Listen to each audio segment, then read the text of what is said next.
everybody, Valerie V Show, and today we are interviewing Lee Horner with SYNZI, and I've been talking about this for a long time.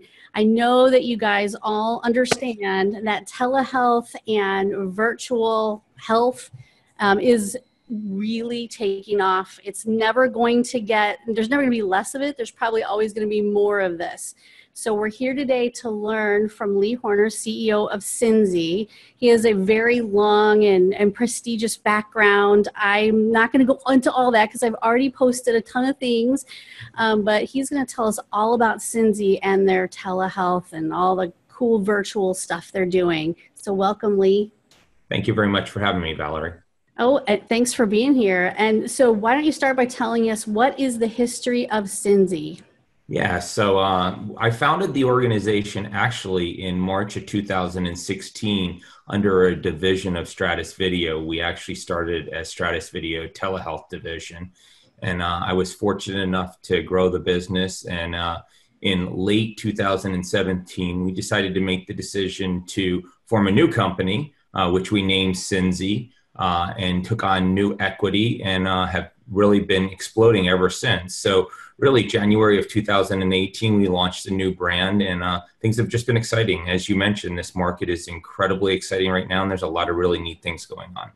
Yes, and I know a lot of home health agencies are probably knowing and sort of like reading all about this and thinking we got to get into it, but they have no idea how to even start doing virtual visits. So how can home health agencies use the SYNZI platform to increase staff productivity? Just use it in general. Yeah, so it's a great question, and it's what we get hit with every single day. I think, the first thing is be smart. When you're looking at making investments in technology, there's a couple key factors that we really focused on when we started in this marketplace that we thought would drive significant value, both to the organizations that were looking to use the technology and especially the patients, right? Because at the end of the day, it is about the patient experience and being able to use technology to provide an equal experience as if you're in person, right? So one of the things that we really always talk about is keeping it simple. And, that's what we really pride ourselves on. We've built a platform that's allowed for organizations to really take advantage of our technology. And it's really because we're keeping it simple to where patients will adopt it. They're able to use it. It's simple to access. It has low cost associated with it, and it provides high value. And it's really, taking over. We're starting to see not necessarily the replacement of organizations using, individuals and nurse practitioners or RNs to go to patients' home or care management, but really to supplement and augment it. The ability to just, be able to put a set of eyes on the patient more frequently, but not necessarily have to be there in person and get in the car and drive to that person's facility is really what's driving the change. Awesome. And so that leads me to how can home health agencies continue to deliver that compassionate care? Because we know that, that one-on-one care is still important, but how can they do that while using a video-based platform? Yeah. So, what we found is, again, if you kind of fall back on, keeping it simple. So first thing, from a patient perspective, you not only have to have technology that works and it's easy to use, but you don't use necessarily proprietary hardware. So we run on everyday, devices, people that, use their iPhones or their Android devices or a Windows device. We run on all of that. So from a patient perspective, really it's the ability to, speak with their care team or care coordination team out of the convenience of their own home without necessarily having to, be at a scheduled appointment or wait for someone to be there. But the ability to, maybe they have a question or they're not feeling well that day and maybe the care team is not supposed to be on site. The ability to be able to access those individuals with a simple click of a button and those individuals be able to put a set of eyes on the patient becomes really powerful for both organizations.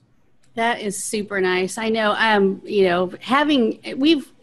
my husband and I have had very limited experience. I'm a nurse by trade, but home health care in our home has been very limited. He had surgery one time, had to have home health care. And boy, would I have loved to have been able to just, hit the button and say, what do you think this is? Or is this okay? You know, I'm doing this right. Well, you're not here. I don't want you to come here. I don't want you to have to schedule another visit, but just tell me if this looks okay. And so that would be awesome. So let's talk about home health agency staff members, because again, that nurse didn't have to make another trip to my house after hours. I just would love to have been able to turn that iPad around and say, is this okay? Without her having to get in the car. So how will the platform enhance the quality of life and job satisfaction for home health staff? Yeah, it's a great question. So, this idea of today, what we've learned is that, staff spend many, many hours a day just commuting from patients home to home, right? Mm-hmm. And that's very strenuous and tedious, and it puts a lot of strain and pressure on the individual that's caring for the patient themselves. So the idea of, that care manager or the home health individual supporting that patient being able to be, at a stationary location, one, they can provide a better quality of care, which is easier for them because they're not having to, get in their car and deal with, either commuting traffic or things that are challenging and the risk and the liability around that. The second piece is, they're able to see more patients. And what's really starting to drive things, as is, there's less population in regards to RNs and physician staff in order to support the growing population that we have. So we have to get more, economically savvy around both what we're providing, but also the economics of scale of how do we provide more with less. And that's really what we're seeing. We're seeing, these organizations be able to do 3 or 4 times the amount of work, and it's less stress on the individual that's trying to support those patients. Absolutely. Drive time is huge, especially in big metro areas or even in rural areas where you have to drive 50 miles to get to a patient or 25 miles. But in urban areas, we're talking about traffic and transportation issues, and it's never ending. And it's always getting a little bit worse in the urban areas. So let's talk about return on investment. If a home health care agency is going to invest in a platform like this, what is the return on investment when using virtual care communication platforms like SYNZI? Yeah, so we obviously work hand in hand with these organizations every day to really understand where the real value is. And, in many cases, there's reimbursement models, but where we're seeing the biggest return, to be perfectly honest, is going back to, the piece that we just spoke on. And that is the ability for organizations to leverage their staff to be able to keep them stationary and be able to see, in many cases, 3 and sometimes 4 patients in the time it takes them to see one. So the economies of scale with that itself is tremendous. Then you also have to take into consideration from a company perspective, the cost associated with mileage and transportation around mileage. And in addition to that, the liability of the individual that's driving from location to location. When you add all of that up and you really look at what's happening, we see anywhere on the low end 3 times your return. In many cases, it's 5 or 6 or even more.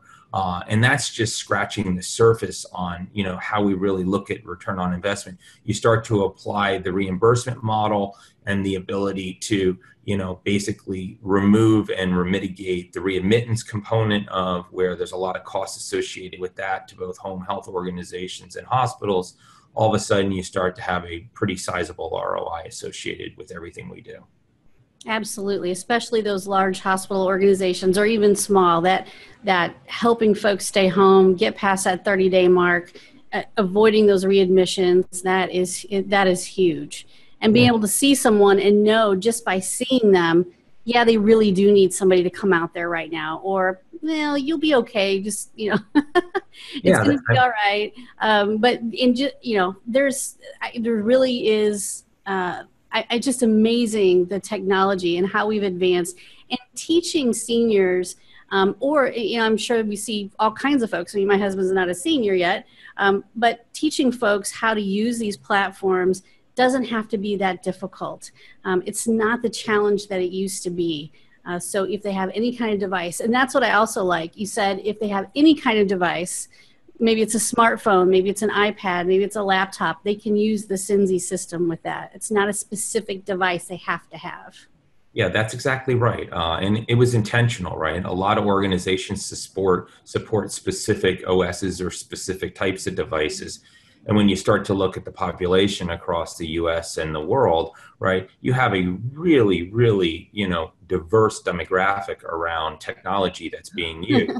And you add that to one other facet that we really focus on, and that's it's not just about having the device that you're trying to use, but we also, have found a way to provide high quality video services across low bandwidth cellular.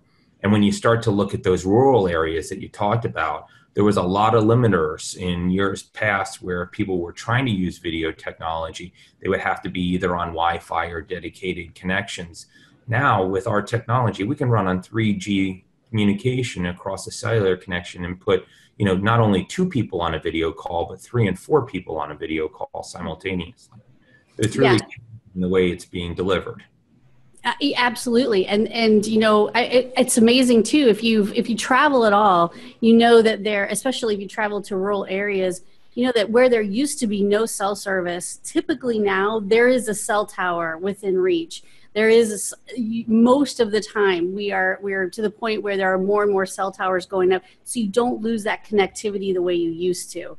I know there's still spots that are dead, even in the middle of town, but for the most part, we can connect with each other. We just took an 11-hour road trip with the kids, and they may have been without Wi-Fi for 15 minutes of the whole trip. And we went through some really rural areas. And of course, they hollered as soon as the Wi-Fi was down. So I knew that. But yeah, but we were in some really rural parts of Mississippi, going down to the Gulf Shores area, and they had Wi-Fi the whole time, very good Wi-Fi. Yep. So absolutely, it's becoming more commonplace. Okay, so what are some examples of SYNZI's partners and or use cases as it relates to home health care? Tell us about that. Yeah, so we're obviously partnering across the country. We talked a little bit. We did a press release just recently with an organization out of Florida, home health organization that basically spans the entire state of Florida, named Trilogy. And Trilogy is using us for multiple different communication components. They're using us both, as we've talked about a lot here, from a virtual perspective to be able to deliver, the ability to connect video communication with patients and caregivers, but they're also using us for a communication platform that allows us to send out notifications, whether that be just from an engagement perspective of wishing, their patient and members happy birthday during that period, or notifying them of it's flu season and think about getting a flu shot. Just that, steady, constant contact with patients and keeping them engaged and being able to use an automated platform like ours to be able to deliver that has really boosted value. They're outliers, but what they really drive are brand awareness and patient satisfaction, right? So it's great to have a video component, but there's also different modalities and different ways to continue to help drive patient satisfaction and branding. There's an organization in California that we use that, as you mentioned, they allot 45 minutes each commute. So a round trip commute for them is an hour and a half per LPN in order to go see a patient. And that excludes, the ability just to spend the time with the patient. So in all, it's an hour and a half for them to be able to, almost 2 hours to do a full commute to the patient's house and back and actually spend enough quality time with the patient.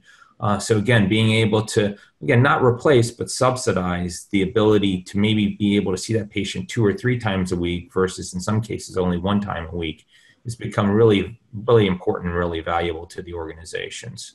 I like what you mentioned about the brand awareness, because reaching out, all those touch points, whether you're texting me or sending me, a short video, or you're communicating with me, everybody, not everybody, most of us are on our mobile device all day long.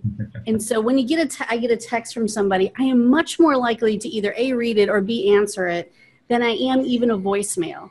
I'll always listen to my voicemail, but I see that instantly. And if there's a link associated with it and I can go schedule an appointment real quick to get a flu shot or just get in the car and go, then I'm much more likely to do that. So I think the brand awareness part, from my marketing background, that part really is exciting. I love the fact that they can use it for more than just the virtual visits. This is really neat. I mean, there's a lot more to this than just virtual visits. So that's pretty cool.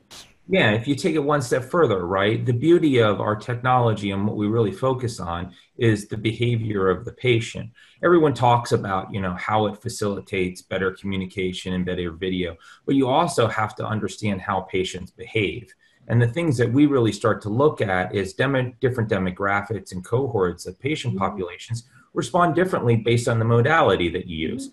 So some folks really love the idea of using texting, as you described, right? The ability to get a text, click a link, and route to, scheduling a flu shot is very important.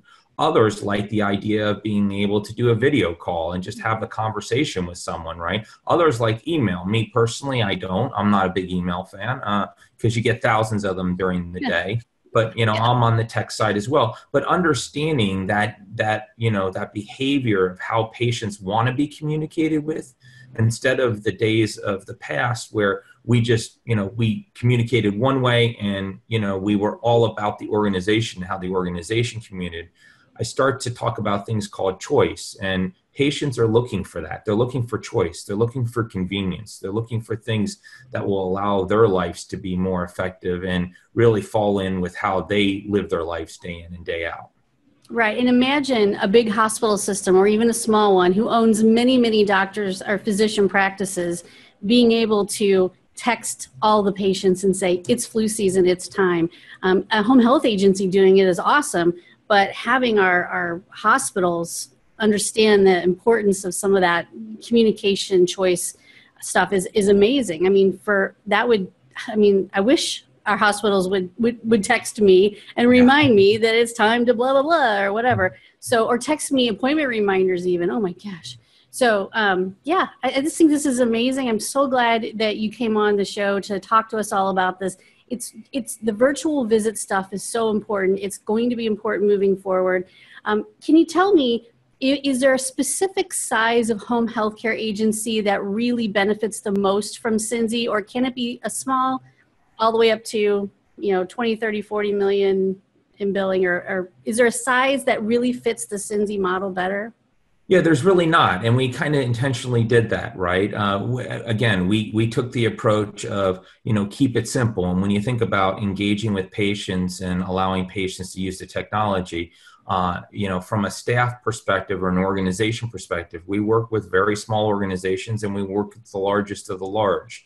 And, that was intentionally done. We wanted to make sure that patient care is just important. So, why not allow patient care to work in a small home health organization as well as a large home health organization? And taking that technology further is ultimately our goal, right? It's how do we continue to provide technology to individuals that traditionally may have had a tough time being able to get the right care to now being able to provide them that care, and not really looking at it from a discrimination of whether they're in a rural community or in a high populated area, the ability to support all patients equally. Yeah, absolutely. And it's very nice that a small home health care organization can benefit from this and use it and afford it and see a return on investment just as much as a big one can. Because even from not only for a patient care perspective, but from a marketing perspective, this is going to start to become something people are looking for.